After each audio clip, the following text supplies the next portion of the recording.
Yeah, digital nomads more and more are coming into Thailand, and they still want to do that whole like, okay, well, I'm going to stay here for 3 months on a tourist visa, do a run, go visit somewhere and come back again.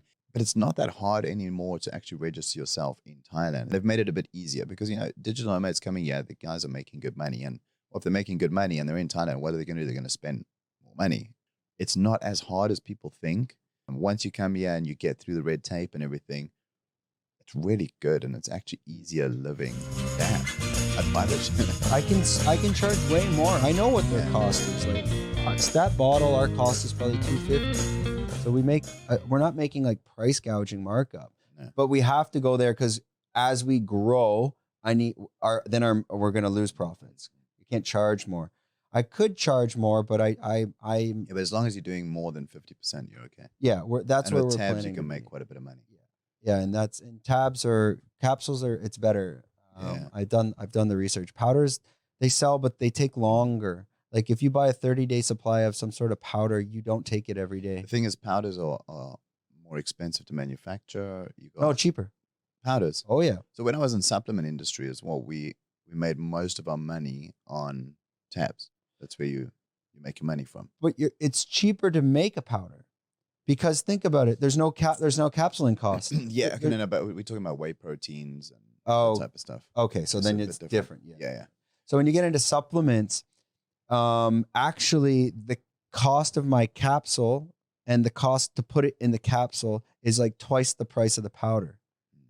Interesting. But I don't believe in powders because if I sell you a month's supply of lion's mane, you won't take it every day. Because I got to put it in the fucking water. Put moringa every day in water. You're like, Yeah, it's like creatine as well. If you take creatine capsules, sometimes you're more inclined to take it. More inclined to take it. And then usually you have your capsule drawer at home, right? And you just go pop, pop, pop, pop, throw them all in your mouth and you're done. Here we go. Get a handful. Okay, that probably could have been fun content. Okay. I'm sure that probably could be part of the podcast. Just keep it rolling, no? To you. All right. I think so. Anyways, Hans, up to you. You deal with it. We'll talk about that later. Okay, so we're gonna get this started. We kind of explained before how we roll with it. Maybe we'll keep that part in on capsules. That's some good content there. A little off the mic. We're changing it up a bit, a little more raw, unfiltered. What do you think, Hans? I've told you and we'll cut right into this intro. Welcome to Fruiting Body Podcast with your host, Brendan. Today we have another legend of a guest. Now he's making a last-minute appearance on this podcast before he heads back to Bangkok. This is Leroy. You're going to learn all about his life and specifically what he's doing in the coaching industry. Now he's wearing many hats, so I'm not going to give you the big background of what he's all about. He's going to do that. Do not forget. We forgot the bottles. Here's our mushroom supplements. Do not forget to buy them. We got lion's mane, we got reishi, we got cordyceps. You can find it all on Lazada. Links in the bio. If you are tired of listening to me ramble, we got timestamps. Skip ahead. I let the guest take charge. And if I chat too much, let me know in the description. I'm dialed in, flying on nootropics focus. And nootropics focus and a little bit of coffee as I fuck up that line. Anything else? Like, subscribe, all that fun stuff. All right, without further ado, Leroy. Hey, thanks, bud. Thanks for joining us last minute. Now, you came up from Chalong. It's a bit of a hike. We were talking about supplements. We're going to leave that in, so this is probably still flowing. As we do in the Fruiting Body podcast, we always forget to thank our guests, so thanks again. And jump right into it. Let us know where you're from and what you're all about. The long or short side of it. Oh, the long story. So we probably can go in 10 minutes. We try to keep it in under an hour. It's not that we don't like you. It's YouTube algorithm. Yeah. They've kind of pushed podcasts. You want to keep them under an hour and it just pushes it more. So Hans will give us the signal about 10 minutes before and we'll go from there. So give us that long story, really what you're about, where you're from and kind of how you got into what you're doing and go from there. So I'll keep it long, but try and keep it interesting at the same time for you. Originally, I'm from South Africa. I get you're from Australia? No, South Africa. Told you, Hans. Yeah. you got a fellow. That. And then usually when people meet you here, if you the locals and that, I've had now not so much, but I've had many times before like, oh yeah, South America. No, Africa, bottom Africa, and no, but you're white. Yeah, there's like. All over the world. But yeah, originally South Africa, been in Thailand now 5 years, based predominantly in Bangkok. How things started. it's an interesting story. So early 20s, you know how it goes in the early 20s, party lifestyle and all that type of thing. And I think it was just after my 21st birthday, I decided, no, I need some type of change, some type of discipline or something. And one of my friends introduced me to a Thai boxing club in Centurion. Warrior Sports is actually where I basically started everything out there. And from that side, I did that for about 4 years, 5 years. I sort of changed a lot of things. It's the first time I started shaving my head. This isn't natural. I do it on purpose. It's just easier when you wake up in the morning and that type of stuff. So went into the Muay Thai thing, really got fit, enjoyed it, enjoyed the discipline, really made some really good mates that are still my mates today. And along the journey, I was privileged enough to, come to Thailand the first time. Did a Muay Thai training camp down in Krabi. I think it was Emerald Gym. I think they're still going as well. Really good. And then made my way to WTK World Championships in Italy. Got severely injured and realized something was missing. Went back, and that's where the sort of the strength and conditioning part started happening. I started digging deep that there's something missing, and it was great. Fit, fast, but there's no strength, there's no power, and started digging deeper into that. Stopped the Muay Thai side and started going more into that. And then from there, as I started, doing some research, started doing some studies and things like that, I had friends of mine that's like, hey, don't I want to come and show them a few things? And went there. It was just, we started playing around and started going into, well, this is great. Don't you want to come off and start training? And I mean, if I look back now, I made so many mistakes back then, but that's how it is. You fail, you learn. And back then you don't see it as failure. It's like, wow, this is awesome. You look back now and it's like, yeah, I shouldn't have put that on video, but it happens. And then it turned into a whole big bunch of us there. We revamped the garage, and one of my friends said to me, it's like, hey man, listen, this is really growing. Why don't we open a business and start charging and that type of stuff? I'm like, well, sounds good. And I was at that stage, I was still working. What age are you at around this point? I think this was about 24, around about 24, 25. And I hopefully still look young. And from there, we decided, okay, cool, we're going to start this off. And it started an amazing community. We started inviting friends. I think we were charging something like 150 baht just so we can revamp and stuff. This is per person. And eventually it just started growing more and more. I didn't know CrossFit yet. This is just sort of functional training. We're doing like the basics of strength and conditioning, having fun. Not really good programming or anything back then either. I didn't know too much. And from there, it just grew and grew until we're like, no, listen, we need a venue. And if it wasn't for this mate of mine, I can promise you I wouldn't have been able to bankroll it myself. He really helped out. We became good partners in business and opened the first one. That grew. Within a year, we're like, no, we need another space. Closed that one down, we opened another one. And then that grew. Closed that down, and we opened in a warehouse. And that was good. That was amazing. And grew and grew from there. And I would say about 8 years ago, I got into CrossFit. I discovered CrossFit, did my L1. At the same time, now that I've opened my business, I was still working. I worked in medical industry. I worked in dermatology. I was in detailing for some of the worst things out there, Lipidol. What were you always kind of in one location, or were you going around the globe doing all this? This is all in South Africa. Oh, okay. I hadn't moved yet or anything. And it really grew. I mean, the fitness facility that I had was amazing. The people were amazing. The community was amazing. And so many lives. I mean, we saw people meet in the gym, marry, like these types of things. It's amazing. It's amazing being part of this and seeing this. And in about 2018 or so, now I'm full-time already now in the facility. In about 2018, decided, hey man, let's move to Bangkok. I wanted to expand sort of on the coaching side, more on an international level. I had the opportunity to do it. I had good management in the facility and moved. And then about a year after being here, we decided, no, we're going to stay. But why coaching. That quick transition into Thailand, Bangkok, was it just because you said you were training over at Krabi Emerald and you had that experience, or is this a little bit later? All right. So honeymoon, I came here. I came here before that as well. I'd been to Thailand a few times, and I don't know, it was something about it, and I fell in love with the place. It's beautiful. It's good weather. You don't have to look over your back. It's great living. Easy to travel. This is, pre-COVID, it was really easy to travel. So if you want to go around Asia to all the beautiful places, the beaches and stuff, it doesn't cost you an arm and a leg. You can really enjoy it. And, you don't have to seriously bankroll this. And then we decided, I think we came here, surprisingly, we came here about 2 months before we actually moved here. Came here on a vacation and damn it, we want to live here. And we moved. We made it. And about a year after that, I sold my business. I sold it. And the guys I started doing martial arts with, the sort of the Thai boxing club, they now own my facility, and they merged it all. So it was like a whole big turnaround. Thailand, came to Thailand, continued my CrossFit education and that. I did my L2 in CrossFit just before I came. And while I was in Thailand as well, this is just as the COVID thing hit, I actually did my L3. So one of 2 L3 CrossFit L3 coaches in Thailand. And I'm lucky enough to be based with the other guy, Nat from 10 to 500. So we both, the 2 L3 up in Bangkok working together under his facility. And so many things have happened. Started my own online business. I work for On Track Gym, a nice boutique fitness gym. We can dig a little bit deep into that if you want to.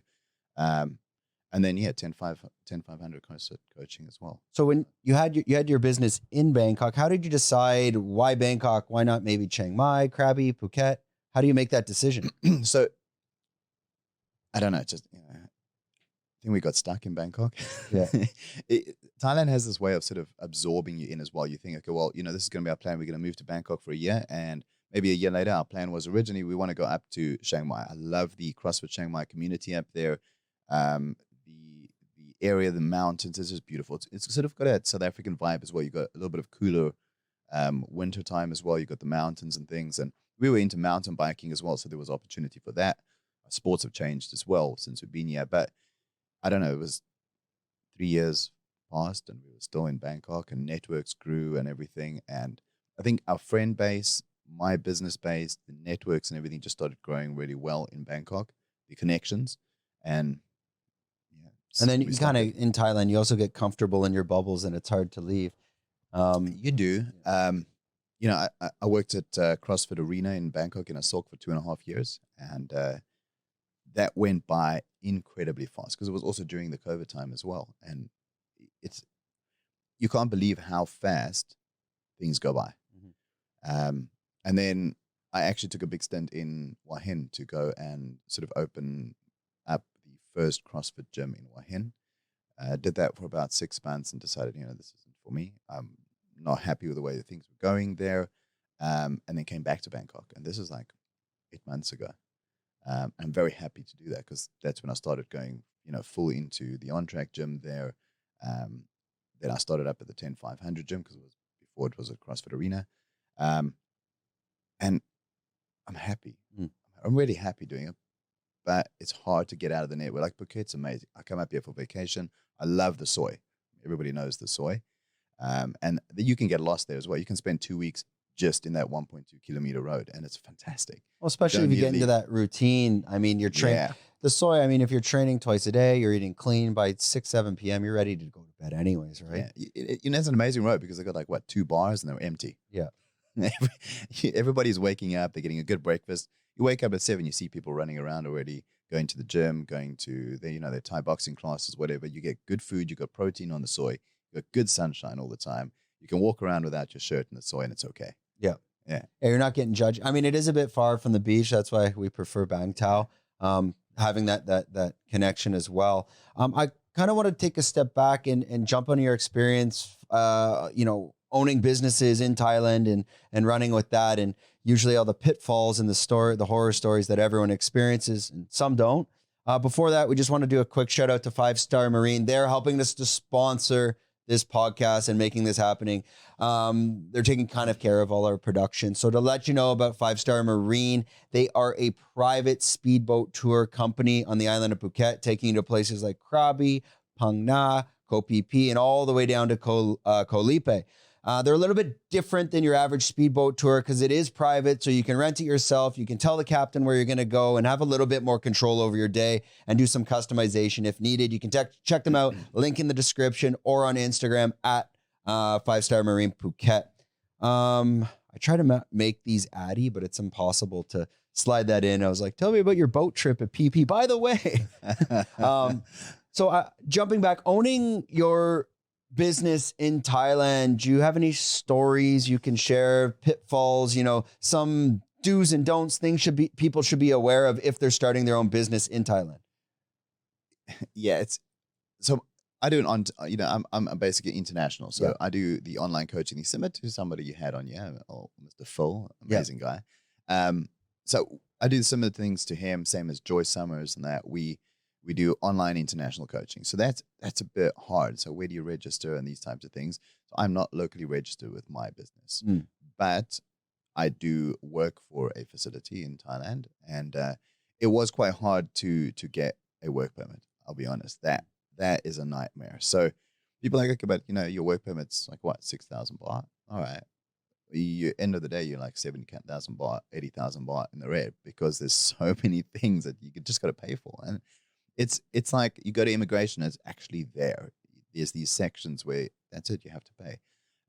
We had a friend of ours also try and open a business here, 100%. And no matter what they did, there has to be under the table payments, always. And they really wanted to do it. And they went through the lawyers and everything, and they still had to pay. And she so badly just wanted to do it 100% legal on top. No, you cannot. It has to be under the table somewhere. So I've been lucky. On Track Gym, the On Track Asia side, they've really looked after me. Amazing people. The owners are fantastic. Young, like go-getters. They really like creating something for the community and that. And they really helped me out with the work permit side. So people coming here as digital nomads. So, I mean, this is okay to discuss on camera because technically the way you're doing it, it's fine. This is legal. Yeah. So would you recommend to digital nomads if you're coming here and you're doing remote work internationally, maybe either open up your own company or also if you want to go get a job somewhere else, that's probably the easier route. So, digital nomads more and more are coming into Thailand, and they still want to do that whole like, okay, well, I'm going to stay here for 3 months on a tourist visa, do a run, go visit somewhere and come back again. But it's not that hard anymore to actually register yourself in Thailand. There's so many options now, but I think it's been too sort of, fluid on where you should do it, how you should do it, and it's becoming a bit more apparent now. Okay, these are the routes. This is what you can do. And they've made it a bit easier because, digital nomads coming here, the guys are making good money. And if they're making good money and they're in Thailand, what are they going to do? They're going to spend more money in Thailand. That's a good thing for the country. You want that. So you want to keep these guys here actually and spending money, look after them. So there is opportunity now. And I think it's not as hard as people think. Once you come here and you get through the red tape and everything, it's really good. And it's actually easier living than going online and you're trying to search about how to get a working permit or how do I come and actually work here as a digital nomad, and it's not that hard. Yeah, no, the process now they make it quite simple. It can be a bit costly, especially if you're just getting started and maybe you don't have that cash flow. Again, opening a business, it's probably going to cost you at least 100,000 baht with visas and lawyers and documentation. For someone like yourself that can be more remote, and obviously someone like Joy, where she's able to travel the world and do this online coaching pretty much anywhere.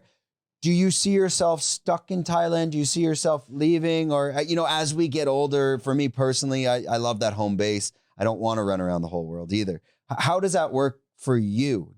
Do you want to be running around? Or are you kind of, this is it, this is home? All right. So I would say I'm the same as you. My wife, maybe not so much. I like to have a home base. That's my base. Like somewhere, if you got to travel for a week or you got to travel for a month, you come back and you've got a base. That's it. And Thailand's my base.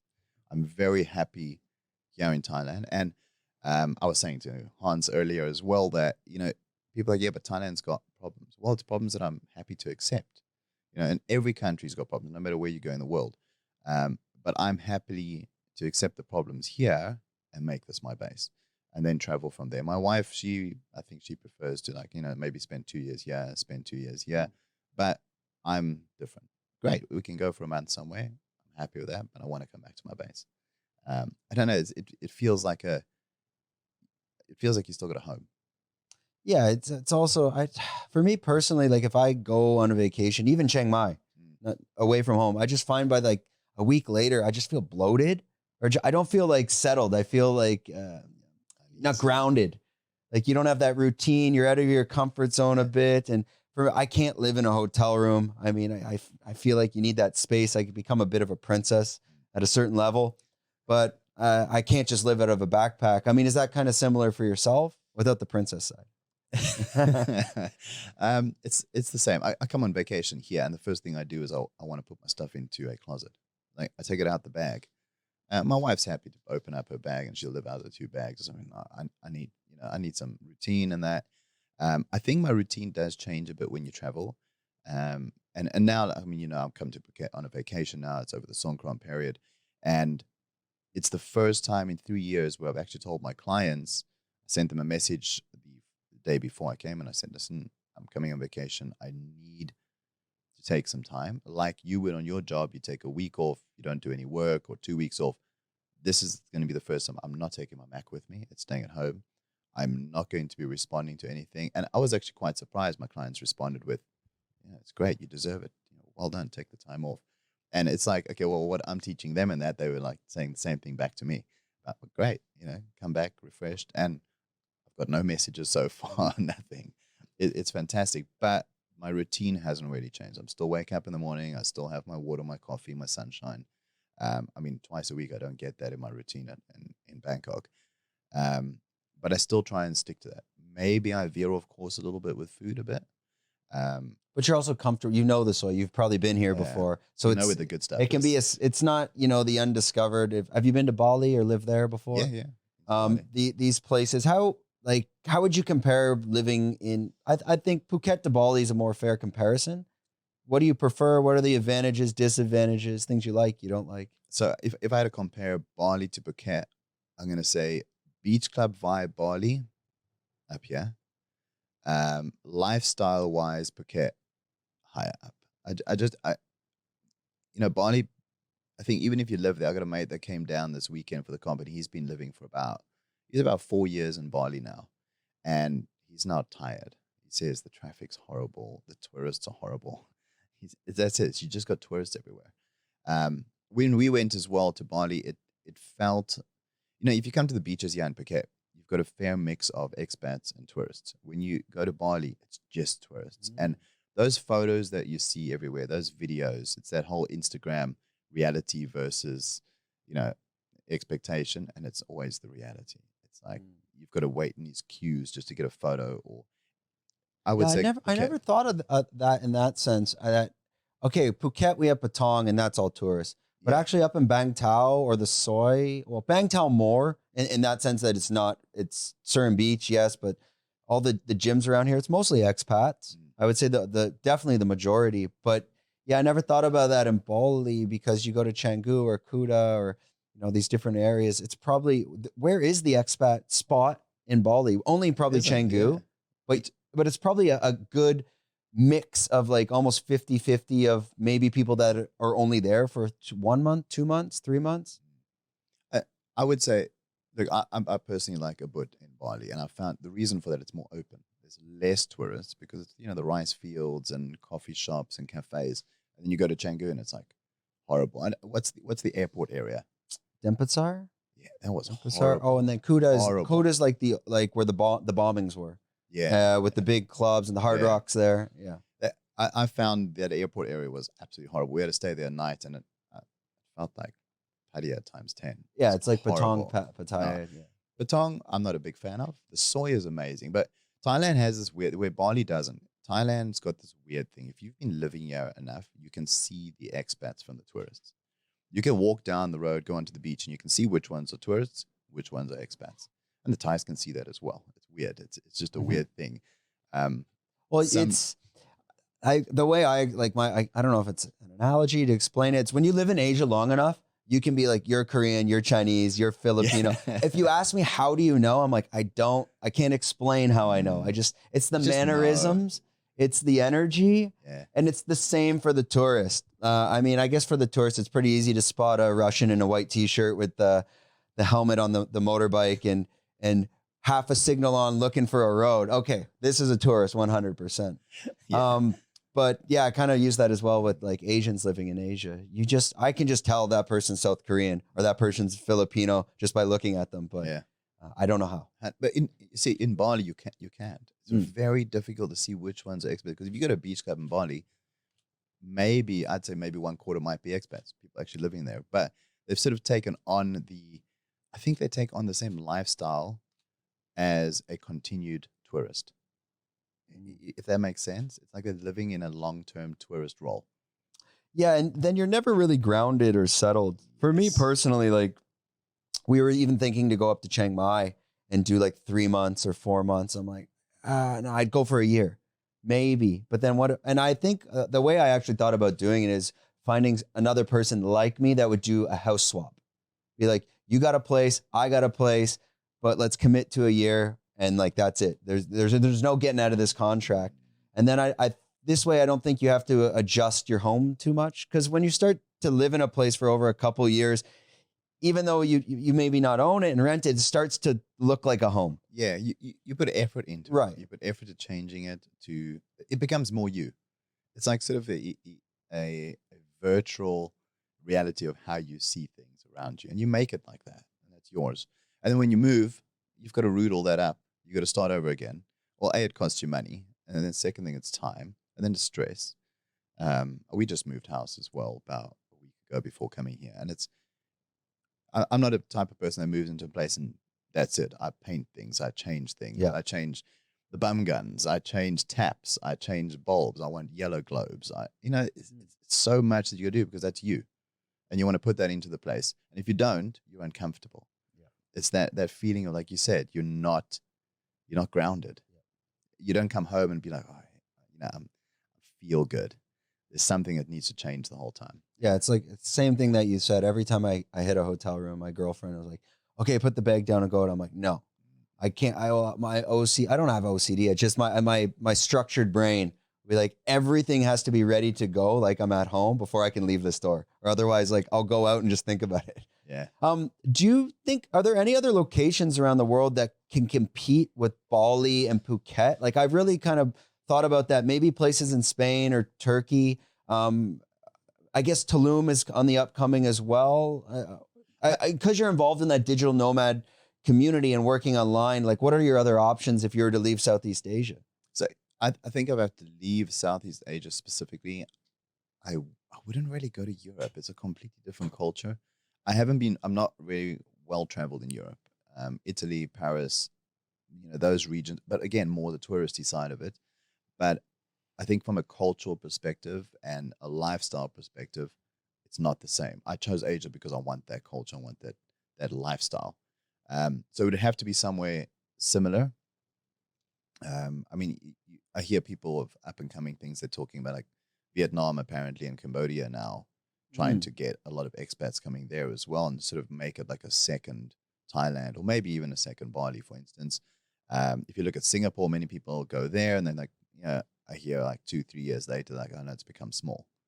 It's so expensive there. And the lifestyle, it's too crazy. It's like Dubai. We've got a lot of mates moving to Dubai. And I'm like, okay, Dubai's great. But it's one big desert with a city on it with fake seas, fake beaches. And then you got to pay for all the fake stuff. It's not really a great lifestyle. Maybe Cambodia. I think there's a Koh Rong. They could start developing out there. I mean, you always want to be at the beach near an island or something. And I think you have Phuket. So we were going to do a Cambodia trip. And this was like 3 months into the start of the COVID thing. We were going to do a whole Cambodia trip. I wanted to go to so many of the places that I've read about, the whole history Angkor Wat. Yeah, I wanted to go see all that because I've read the books, I've read the stories. And then we were going to go down to one of the islands that's actually right on the sort of the border where Thailand and Cambodia is. There's an island, but I think it's Koh Rong. I think it might be that one. We were going to do that. You take a boat across and you actually got to hike across the island before sunset. So they actually say to you, you have to get there at a certain time because you yourself, they tell you there's the path, go. And you hike across, you get to the other side, there's no electricity, nothing. They've got gas and solar to run the fridges. Yeah, they're all like eco-friendly type of resorts. You've got no reception on your cell phone. You've got no, so we wanted to do that. You've got a little tent on the beach. And then everything collapsed. But I think if you want, that's like way off the grid though. Yeah. It's very different. And it's not as touristy because people want a hotel. They want to be pampered. And not everybody wants to go and rough it sometimes. And you don't want to do that every day. But I think Cambodia does have some places up and coming. It's good history. Again, you're getting that cultural experience. You're still getting the lifestyle that you're getting in Thailand and maybe Bali as well. Bali, unfortunately, is becoming too busy. I think if I listen to my friends that are expats there and stuff as well, they're starting to hate it and they want to leave now. And I saw the videos, man. You think Bangkok's bad with traffic? Well, Bali, I've probably said this multiple times on the podcast. People don't realize the population of the island's 4 million. The whole island. It's like at peak. I didn't know that. Yeah. Oh, it's 4 million people. And it's bumper to bumper wherever you want to go. So I was first there in 2008. It was great. I think that book, Eat, Pray, Love, messed it all up. That's what my understanding. I was there 2008. I was living in Australia and I went there for 2 weeks. And you could go on a motorbike at that time, we were staying at Kuta. Canggu didn't exist then. And you could go pretty much from that Seminyak, even up to Seminyak, all the way down to Uluwatu on a motorbike, no traffic. And then the next time I went would have been 2014, 15. And I was like, what the hell happened here? And then I went a few times more. And every time I went, I was like, why am I here? And then you get out and you land in Phuket and then you feel like you're on vacation. Bali, it's, I don't know if I'll be making a trip back anytime soon just because of the traffic. And when you stay in Canggu, like you're stuck to that location. It'd kind of be like being in any area on Phuket and you really don't want to go anywhere because it's bumper to bumper motorbike traffic. I mean, imagine it was bumper to bumper from Surin to Patong. That's how I kind of explain what is Bali. It's horrible. The other thing, and we're going to jump back into kind of your expertise, and I want to dig a little bit deeper in there. How are we on time so far? 30 minutes. Oh, perfect. The one thing I was thinking as well, and I think that's probably what you're touching on with Europe and that lifestyle. I've thought about Spain, and then the one thing that pulls me away is like they wake up late and they go to eat dinner at 8 p.m. It's like I'm in bed at 8:39. I'm like, I'm not going out to dinner with friends unless it's maybe a Friday or a Saturday, having dinner at 9 p.m. Like, it's just that lifestyle. I don't know how they connect with, because I much would prefer to get up at 5:30, do a bunch of stuff till 8, and maybe have a nap in the afternoon and kind of, again, be in bed at 9. I don't understand that lifestyle. I don't think I could ever connect to that. Italy's got the same. They got that siesta thing in the afternoon. That's the weirdest thing. 2 o'clock, you want to go get a coffee and everything's closed. Okay, come back in an hour. You got to be quiet. I got moaned at for doing some stuff in the park. Some old lady shouting at us, "Hey, keep quiet, sleeping time." Basically in Italian, though, it wasn't as soft. It was more violent than that. It's a weird culture that you got to get used to. I'm happy with the culture here. I love it. Thailand's got good culture. I think Bali might be a bit similar. Yeah, but European, again, you're splitting. It's like a completely different side again. I prefer get up at sunrise, go to bed at sunset. It's a good sunrise and it's a good sunset. Yeah, and it's here it's quite consistent. Not like Canada. Canada's, I don't know how it is in South Africa, but Canada's all over the place. One time of the year, the sun's down at 10 p.m. The next time it gets up at like 7 a.m. It goes down at 4 p.m. It's all over the place. And I think ours is about an hour difference when it comes to winter. It gets darker earlier and the sun comes up later, but it's not as bad. It could have advantages, but let's jump into your field of expertise, and most of the listeners that are going to jump on will probably be your audience, and hopefully they've already skipped to this part on the chapter. How did you get into CrossFit, and what? We'll make it kind of a more like in-depth question that you can just run with. How did you get into CrossFit, and what are the levels of expertise in CrossFit? So like what goals are you chasing? How do you obtain them? And I guess that could go for anyone listening out there that might just be getting involved now. So, CrossFit as well, when I got into CrossFit first, somebody introduced me to CrossFit. They said, "Hey, man, have you checked out these gyms?" In South Africa, the community is very different from Thailand. Thailand, there's like a handful of CrossFit gyms. In South Africa, you can walk from one to the other, and they're all busy. And weird enough, people go to one specific community and they that's their community. They might go to a class at another community, but they still come back to their community. But the community as a whole is still one. You'll go support each other's events and stuff, but nobody really loses business. And if somebody wants to go to another community, great. Maybe there's something, that wasn't really for them. It's very different to Thailand. And I think if you look at the States and that as well, it's similar because they've got so many of these gyms. You'll go to an event on a weekend in South Africa, a CrossFit event, you've got 1,000 people competing. I mean, you're an individual male and there's 250 other. You come here to Thailand, there's 30. A bit different. Mm-hmm. And people are like, well, it's a big event. Not really, but it's getting there. So the CrossFit thing, I was introduced to CrossFit. I thought, oh, this is amazing. Damn, like, where have I been? I was on the functional training side. We started doing like these, in Thailand, you got the Spartan races. We got the warrior race out there, similar vibe. We were doing those types of things. And we got stronger and we got fitter. And I mean, from when I did Muay Thai to when I would say a couple of years into the strength and conditioning, I put on 20 kilos. Big difference.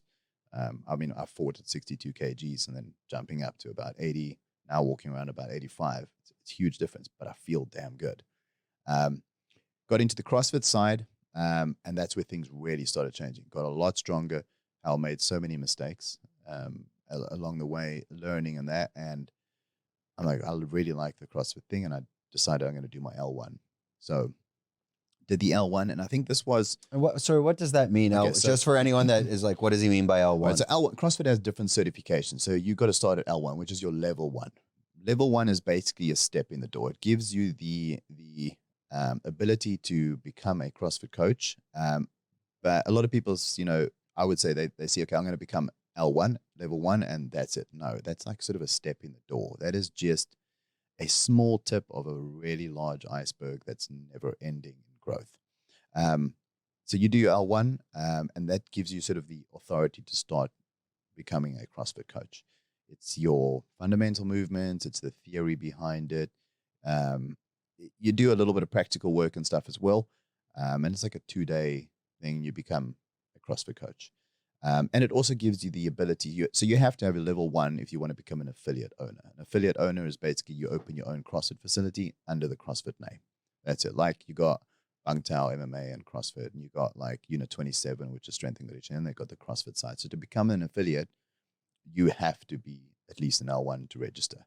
What's the advantage? I mean, can I not just call it open a gym and I train, teach? I have a class for CrossFit Fit, but just call it like functional training. So, all right, functional training, great. So what is functional training? It means it's something that it's got a function, but most things have a function as well. If I do a snatch, it's actually a functional movement. You think about guys at construction work, he's got a cement, he wants to lift it up. You're snatching it up there. It's functional. And obviously it has, carryover into sports and these types of things as well. But CrossFit is like F45. I can't open a gym and say, I'm going to do like F45 style and call it something else. It's F45. CrossFit's the same. You've got sort of the authority to use the CrossFit name. I'm not allowed to, let's say I go to a facility that is not an affiliate. I can't say I'm running CrossFit classes. What happens? I mean, we're in Thailand. What happens if you just do it? So there's actually people know. I mean, you've got CrossFit Southeast Asia and you've got like a head of the region. So we've got an amazing head on this side. Her name's Yuria. She's sort of in charge of the Southeast Asia CrossFit community and the affiliates.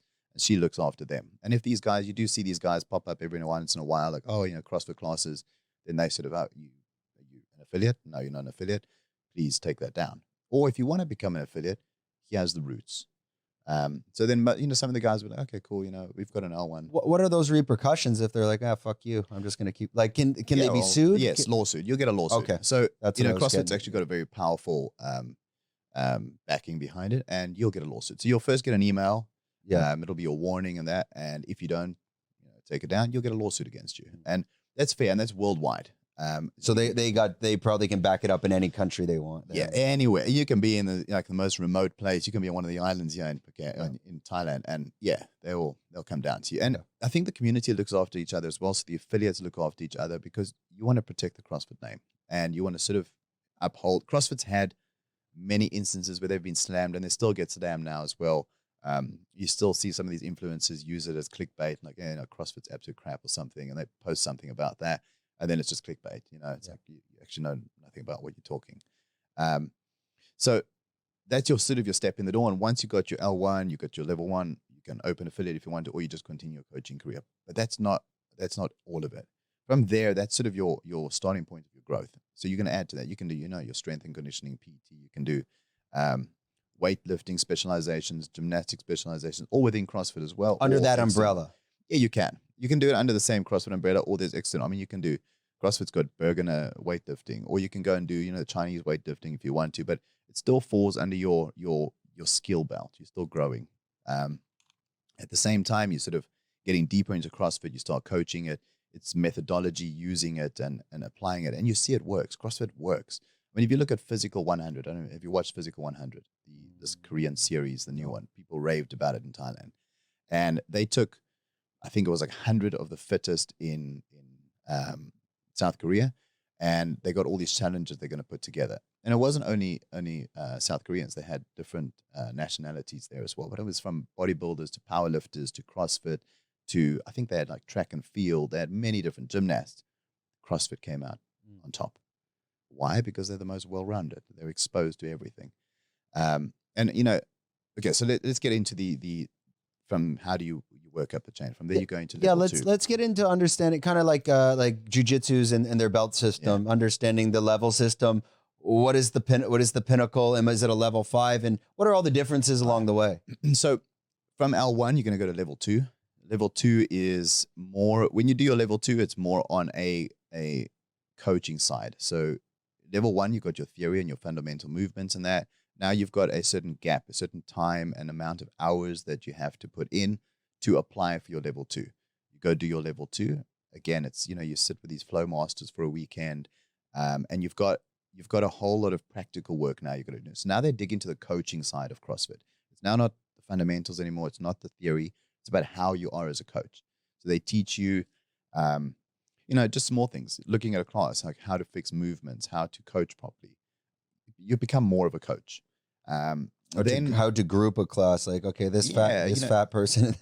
Even small things. I mean, I had an amazing flow master, where to stand as a coach to get the most view, like angles, these types of things, what to look for.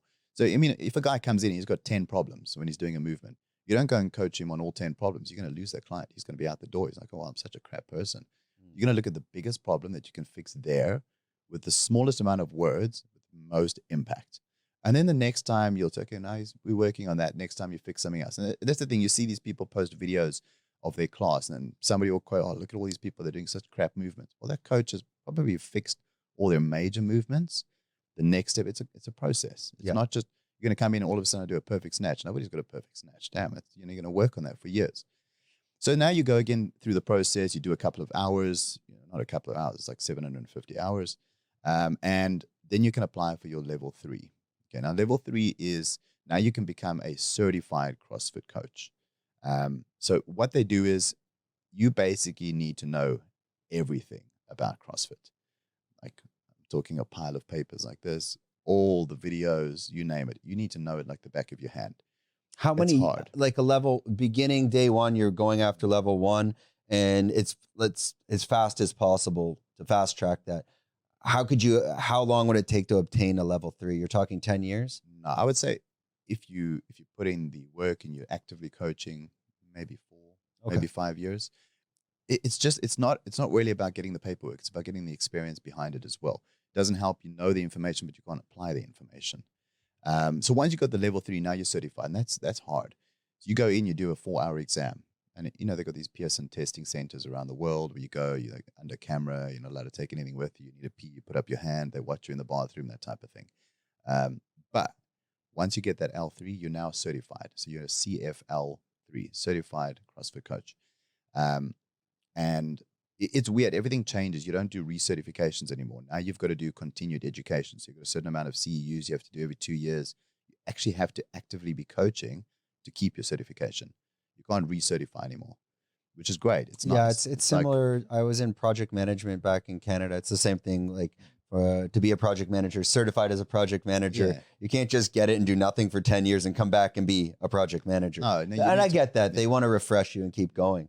And yourself, currently, you're at level. I'm at level 3 now. Level 3 now. So I've been level 3 for about 2 years now. Mm. Yeah, about 2 years. So you're Level 3. constantly, I mean, you have to push yourself to stay active. Like, what is that maintenance plan where to hold that level 3? Are they testing you as well every once in a while to make sure you're still there? No, what they do is they give you these CEUs. So you got like a graph on you got your own little portfolio now as well. You're now certified. And on that graph, you got a certain amount of CEUs you have to fill. So you got to do your 35 CEUs. And I like that because it's continued education. And the coaching, you'll be 60, 70 and in the coaching field and you'll still know nothing. That makes sense. There's just so much and there's so many things changing as well. You got to keep that education going. You got to keep researching. You got to keep studying, and not just within CrossFit, as a broad spectrum as well. You got to really get into it. Studying what from everything nutrition, nutrition, strength and conditioning. If you look at CrossFit, I mean, CrossFit's got CrossFit Health now. They've got nutrition, and it's really good. But that's not. You can go deeper. You can go outside that as well. You can go outside that pool and go into different pools as well. So strength and conditioning, weightlifting, gymnastics. It all falls under the same thing because it's about health. It's about feeling good. It's about performance. But they do have a list of specific ones for your CEUs that you have to do. If you want to study stuff outside that, great. But there's a specific list, CrossFit's own list, and there is like sort of affiliates with CrossFit where you can go study as well, and that you can get your points. And then you need active hours. So every 2 years, you have to have a certain amount of hours. So hence, I mean, I don't coach for money, to be honest. I do it because I love it. I can be a millionaire and I still want to coach. I will still want to be there. It's amazing being in the community, being able to coach and see, you can tell somebody one small thing and it changes their entire experience for that week. And it's just like, wow, and they grow upon that. There's something about that. And even if you're doing just online coaching, I mean, you sit behind a laptop, there's a skill that you've now taken away. And it's nice to continue. I'll never stop. But is there not certain things like, okay, so I'm getting into the mushroom supplements and I get a lot of questions. Maybe I'm just impatient with people. That could be it. I don't know. I'll get people, they'll message me like, how many capsules to take per day? And what about this? I'm like, scan the damn thing, read it. Like they'll ask you a question where they did no effort. Like if you read the back of the bottle, it says this. So the point of this question is more, what are these like questions that, can kind of get under the skin as a CrossFit coach? And because I've been involved at training at Bangtao Muay Thai and MMA, and I come into the gym, I'm very observant and I'm watching it. And I have to imagine these coaches, if you tell them your damn injury one more time, they're going to blow their brains out. Someone always comes in and is going to say, just everyone has their problems, I feel. And I feel that your injury problems coming into these gyms gets dumped on coaches. Does that become a burden that you're like, I don't want to hear it anymore? Or is that something you kind of lean into and, I will help every single person that tells me about their damn shoulder injury from jumping off a rope at the age of 7? Okay. So you do get that. You do. I would say the worst thing is people are damn lazy. Okay. Like, we've become so soft. It's like everybody's now become soft cookies. CrossFit's going to make you a hard cookie, but in a good way. I think people have this misconception about CrossFit being damn hard and it looks scary and stuff, but they see the games. They see the CrossFit games on TV. And it's like anything else. It's the extreme version of CrossFit. It's not the performance, the daily performance side of it. And they see this and they're like, oh, well, all these strong, big women, I don't want to be like it. Well, you probably never will. So don't worry. Like, I don't want to get bulky. No, you never will. And that's one of the biggest things, especially here in Asia. I get that a lot. Majority female clients come in and they're like, oh, I want to really do CrossFit, but I don't want big muscles. It's like a cultural thing as well. And I think weak men are scared of strong women, period. And maybe they think, okay, well, they're not going to get a man to look after them. Well, hell, be a strong woman. That's the biggest question I get is, I don't want to get big muscles. You won't. I mean, I've seen people in the same facility, they still look the same. You got to really change. Like if you really want to change your body, it's great. You're moving, you're getting stronger, you're getting fitter. But if you really want to change your body, you got to change your habits as well. You got to change your food, how you do things, your sleep. It's not just, I'm going to pick up a weight and all of a sudden I'm going to get massive biceps. It doesn't work like that. I mean, I've been in the fitness industry like 14 years. I'm not a massive dude. Yeah, I'm strong. I can do stuff. But if I really want to change more, I've got to put in more effort, but I'm happy what I'm doing. Mm-hmm. So the biggest question is that, like, I don't want to become a bulky woman. You won't. Guys as well, I think the biggest question is, I want to get bigger. Well, you got to eat more. I think CrossFit has its limitations on getting big. I mean, I guess Yeah. what is Bangtao doing? Is that CrossFit? Yeah, they do. Essentially, is that CrossFit? The Kind of, morning, it's the not morning really. class, the Yeah, strength. It's not maybe. strength and conditioning. It's they No, call it like guys. They Bangtao kind of call it Fit. HIIT. So that's not going Uh, to make you big though. No, for sure. But what I found was I was doing it for 6 months, pretty consistent, and even the pro athletes. I'm not tooting my own horn here, but the definitely people in way better shape than me, like just by looking at them because I was doing it for so long, my cardio hit another level where like I could just keep going and going. And even some of the coaches there, I'm like, it was getting too easy. But the problem they would say is they can't push too hard because there's so many new people. So like you kind of got stuck in some of these classes where like, honestly, I could do it, no problem. And I get a little bit bored. The only classes that got me pushed would be, there would be someone else in the class and it would kind of maybe be a circuit. Like there's 8 exercises and you have 40 minutes to do it 5 times. And I would just put my eye on the fastest one and just try to keep up. That would kick the shit out of me. I would probably die, or if we had to do 5, I'd die around 3 or 4, but I could keep up. But anything else where it's kind of just like going with the flow, I start to lose a little bit of interest. Maybe because they're not changing the routine too much. Do you see that problem a lot in CrossFit gyms where maybe those gyms, if you're going there for 5 or 6 months, it becomes a bit mundane or similar and those routines aren't really changing? No, period. There is that thing about, okay, well, if you look at CrossFit, it looks like they're doing just a bunch of nonsense and it's not really the same.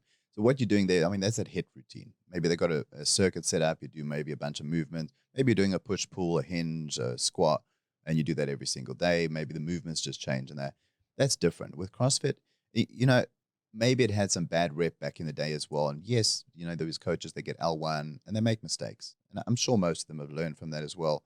And there was a high instance of some injuries, but if you look at triathletes, they still get the most injuries.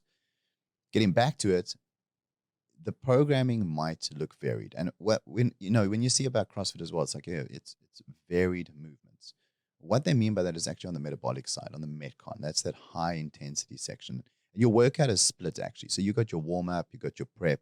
That would be specific to your workouts for the day, and then you've got your strength part of your sort of your plan.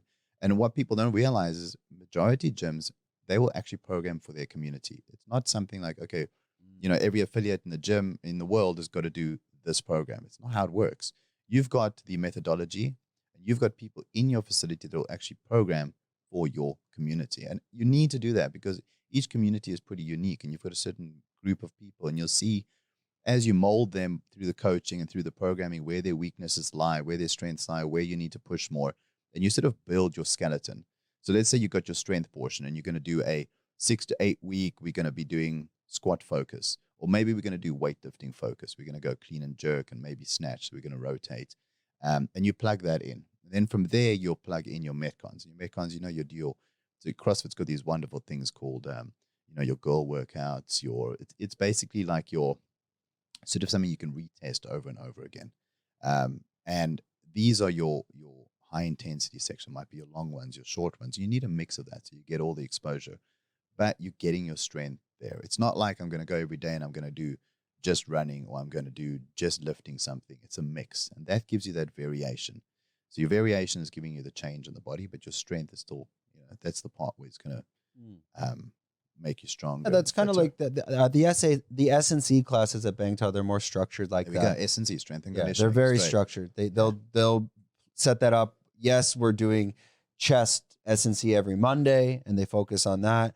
But they're building you up, obviously through different levels of RPE. We call it that rate of excursion. Yeah. And next week, it's okay. Let's do 5 reps at 80%. Next week, 4 reps at 60, and blah blah blah. They set that up. You sound like somebody that actually tracks and logging your workouts and logging your reps. That's fantastic. It's good when you just said that, and I was working at 80%. And I would say more than 50% don't actually do that. They'll go into the gym, they do the workout. Then next week they come into the gym, they do the workout. And they're like, okay, today, guys, you need to do 75% of your 1 rep max. Usually it's your RPE. That rate. Yeah, how would you know that without data? It's impossible. But if you're not tracking, you're not growing. How do I know if last week I did 50 kgs on, maybe I did 50 kgs on a strict press, and this week I need to do 50%, and I've never done my 1RM. I've never tracked. How do I know? Now I'm going in there. Okay, I feel like doing this. I did a bit of work, and like, oh, you said 3 months later, and like, oh, I just feel like I'm not changing. I'm not growing. Well, if you're not tracking, how do you know if you're changing? How do you know when to push? How do you know what that weight is when they tell you do 5 reps at 70%? Exactly. I have an app called JE Fit.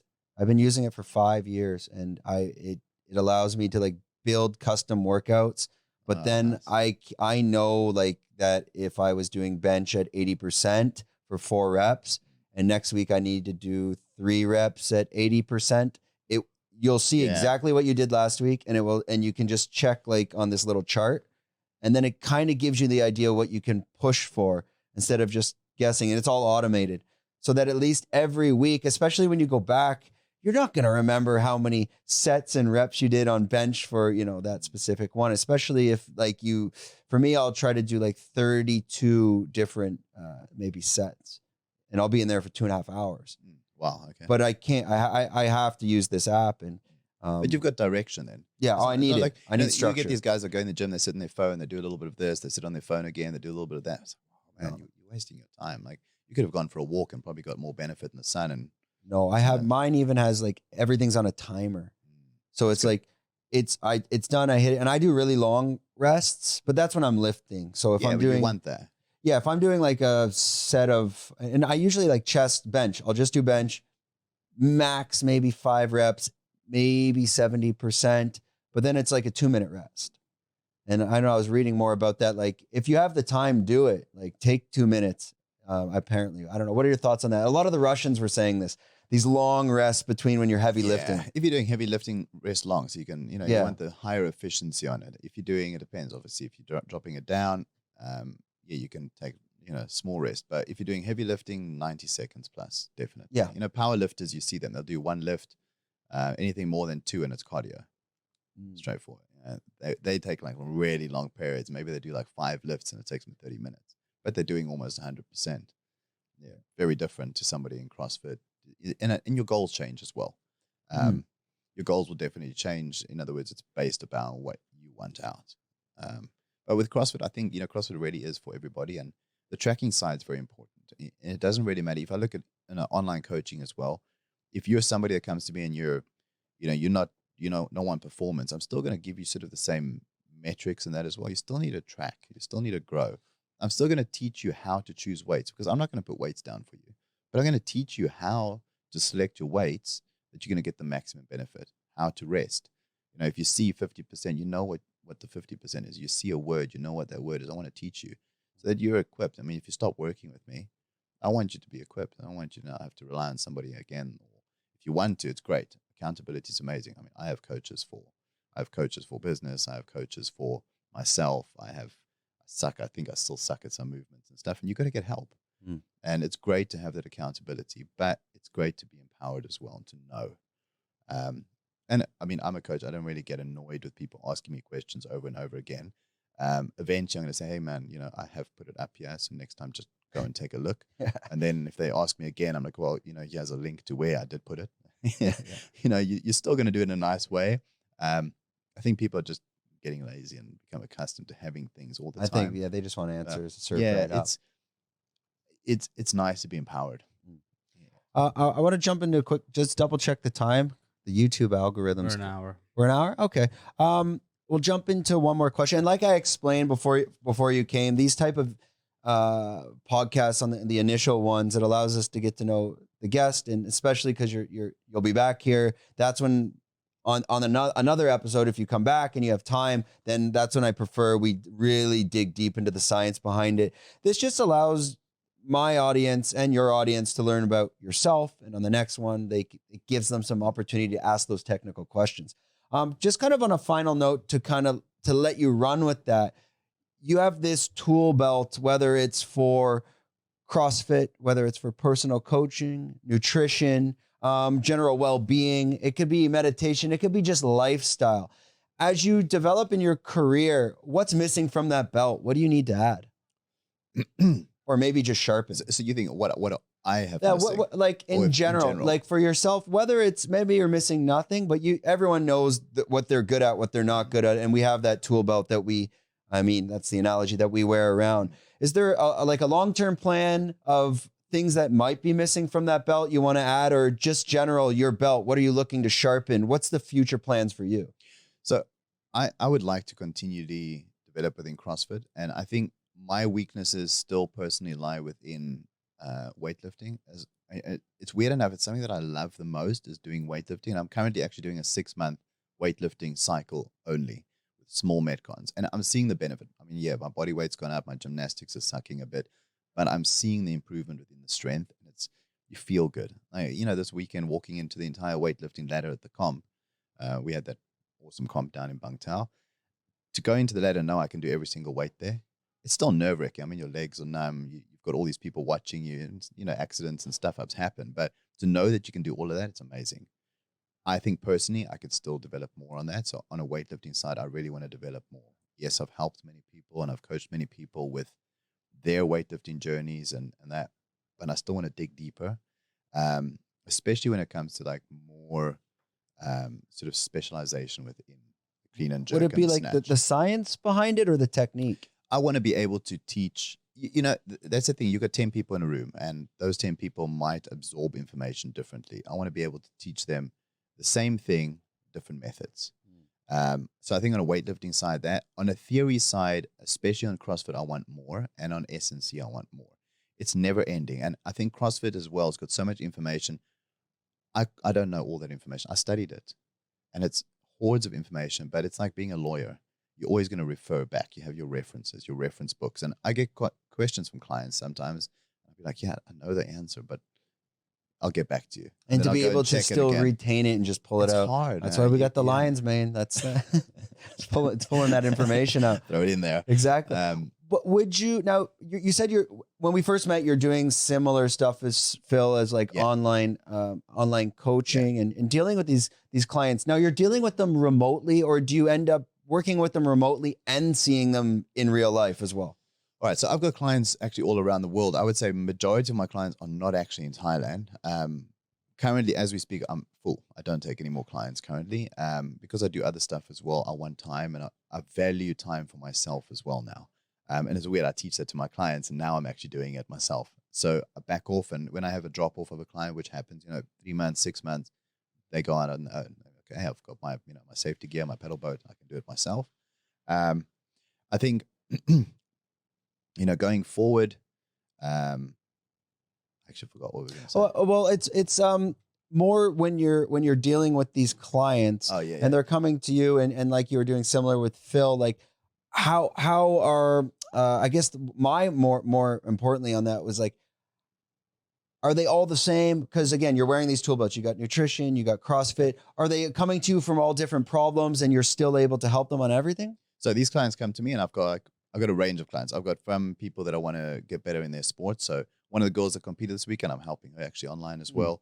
I've got people that just want to feel better. I've got guys over 50 that they just want to perform more. So I work more on, I've got a sort of I would say like a skeleton plan, and the skeleton plan is there, but it applies differently to each person based on their goals. So everyone's going to be different. Everybody's unique. It could be maybe even for personal growth. It could be for 100%. I've got one guy that's, the weird thing is all he needs is the accountability, and he does 10-minute workouts 3 times a week, but he needs that push. He needs that thing. I work more on his habits, where another guy will be more on his performance in the facility.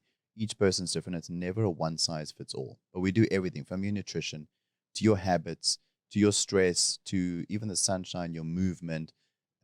Training is actually only like 10% of most people's longevity and outcome in that. And you need to look at everything else, because training is just the stressor.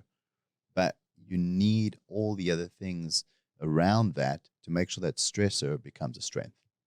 When you're dealing with other coaches in your industry and you're bouncing ideas off them like you probably would with Phil, is there a ceiling in scalability being a coach because of time restrictions?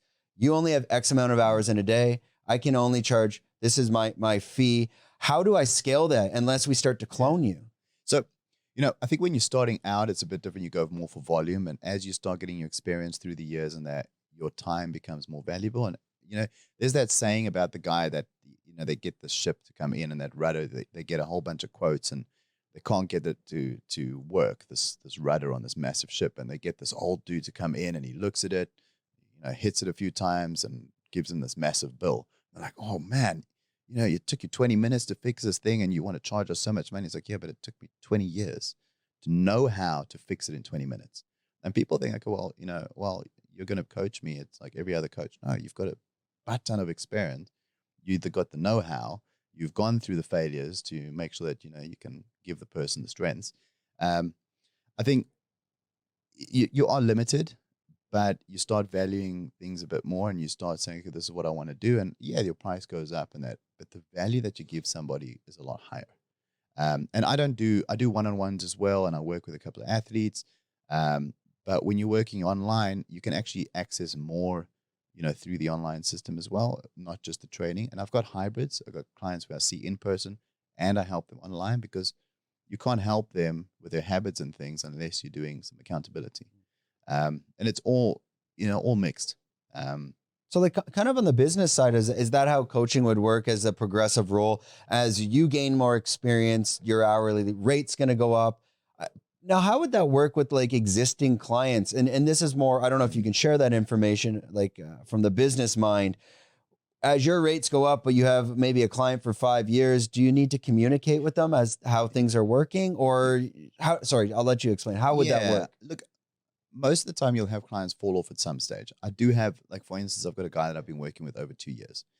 He's become so simple. He doesn't want anything but an accountability once a week. He doesn't want a call. He doesn't want anything else. He just wants his programming and he's happy. He's not too deep in that, but he does understand that there is going to be a price increase every now and then. Now, yes, as your experience grows and all that, you need to be putting up your pricing. And it's like people pay a certain price for quality. And if you keep, dropping or keeping at a lower standard, people are going to be like, well, you've been in the game for so long and that. It's a weird thing. When you charge a bit more, people are like, well, damn, there must be something to it. And you have to do that. I think as a coach, you really need to grow yourself and know when to put up your pricing. And once your clients start getting results, be like, well, stop with the whole, I'm not that good enough. And you're getting your clients results. You really help them. Put your price up. And also with inflation, if you're at this rate, if you're not putting it up 10% a year, you're losing money. Like you said, you're one person. You can't clone yourself. Know where your value lies and be able to, sort of get paid for the value that you're giving. If you're doing one-on-ones, I know coaches as well that they don't want to be online. They want to just do the one-on-one, but you're so limited with that. So make sure you're charging the right price. Don't stay for 5 years charging the same price. You're putting in, I don't know what, 10 hours a day, killing yourself. You're not really looking after yourself. Rather drop your hours, be able to look after yourself. Remember, the fruit's only as good as the tree. That's the thing. You've got to look after yourself as well. Charge the higher price. Know when to put up that price and know your value that you can, give. Do you have a coaching community that you guys can all, throw ideas off and work together? Maybe there's a WhatsApp group. We actually do. It's weird. You start connecting with different coaches. And that's what I love about the soy. You can come to the soy, and the last time I came to soy, I mean, now it's still early on in the vacation. The last time it's great. You sit at a table and all of a sudden there's like 2 or 3 other coaches, and you're all talking about stuff. And next minute, one guy pops out a laptop. He's like, oh man, I've got to be on a mastermind for an hour. Anybody want to join? Yeah, sure. Let's, learn. It happens. And it's so amazing having that. And weird enough, the coaches that I know as well, I mean, Joy Summers is one of them as well. I bounced so many ideas of her. If I've got a problem, I've done it before. I message her because she's got expertise in specific areas that I don't have. And each coach has sort of got their unique area that interests them, where they dig deeper into. You can sort of, pull that out and get that. So you need that. You need that accountability. And I think with the business coaching side as well, I had a great group of coaches that I was part of an accountability group. We created ourselves, and they're good mates now. You message something, hey, has anybody had this problem or whatever? You put it in a group, and it's amazing. Somebody will respond. So we do have those. You've got communities online and that. CrossFit's also got these communities that you can grow on. If I look at, Coach Nat that I work with, the 10-500, he's the other L3. At least once a week, I sit with him with a coffee, after a class or something, and we just talk. And it's amazing. You talk about things that are, it's CrossFit related. You're growing. Yeah, and sometimes as long as even that a small chat, you can start brainstorming ideas that you just need to bounce ideas off someone that can kind of help solve your own problems. You might solve them on your own without them saying a word. And you know what? Another coach is not going to steal your ideas. No. Maybe they're going to, this is going to like, this is really cool. I like what he's doing. And they're going to apply it to themselves. People will see when somebody's trying to copy somebody else. But if you can take something and make it, uniquely yours. I've got a thing as well. If you come to one of my classes, and there's weightlifting, people know already. I've got a sort of a mobility thing that I do in the beginning of a class, maybe after a specific warm up. That's my routine. Why? Because it clicks you into that. It's now go time. It's now workout time. I don't even have to say anything, and people will stand around, and all of a sudden they start moving. The guys that have been doing it for a while, I'm like, Mm-hmm.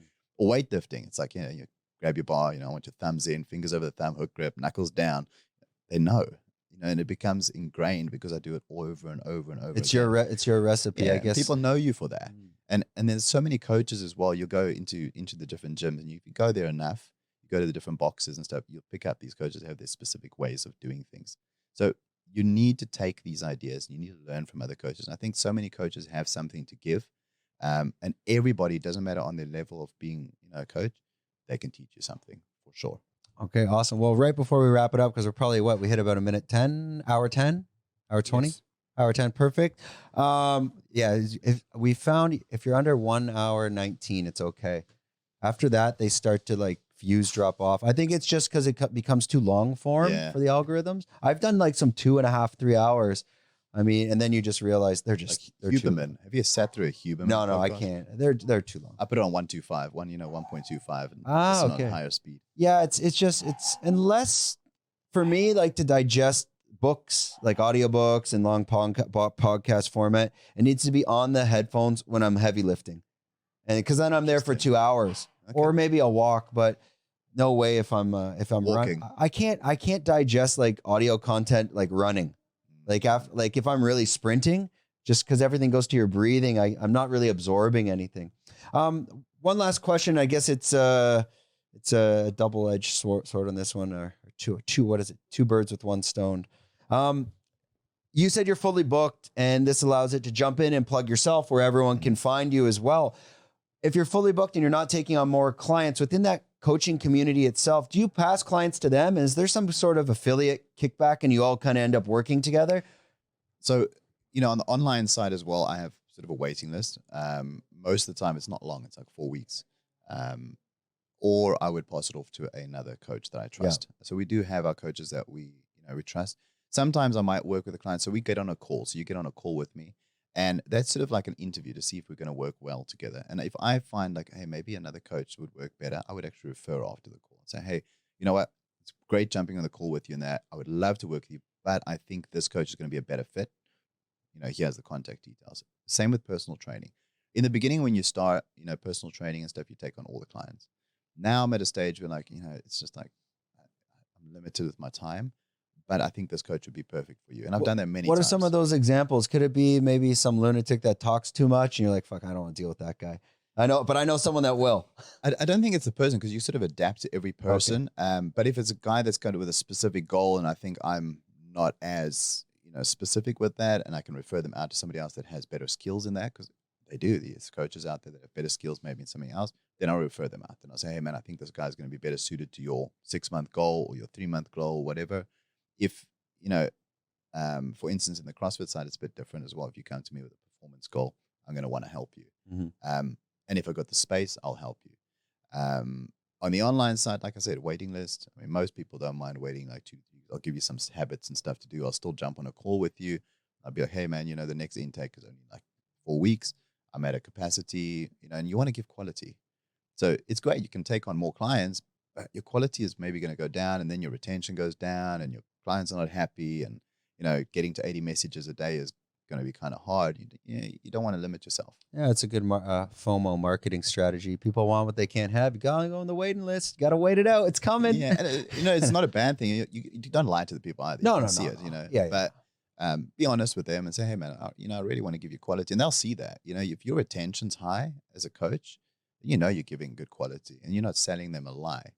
You got a guy 3 months, okay, he's paid for 3 months, and 3 months come, he's like, hey man, can I do another 3 months? Well, then you're doing a good job.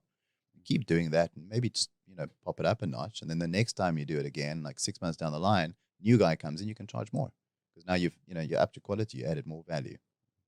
Well, we're going to wrap it up on that note. I think on the next podcast, I have more questions, but it would just go way too. I think it'd go another hour. We'll probably. I think on the next one we could learn more about what are the tools that these trainers use to stay efficient. Now you're seeing my Post-it notes downstairs. That's what I'm using. But I know a lot of them are using apps and things like Calendly, and I'm sure there's a plethora of others.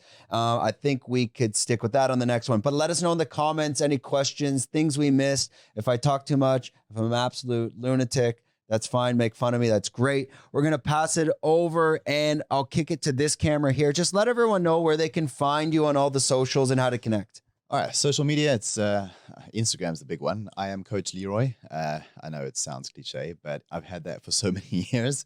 So yeah, I am Coach Leroy on Facebook. It's just Leroy Saunders.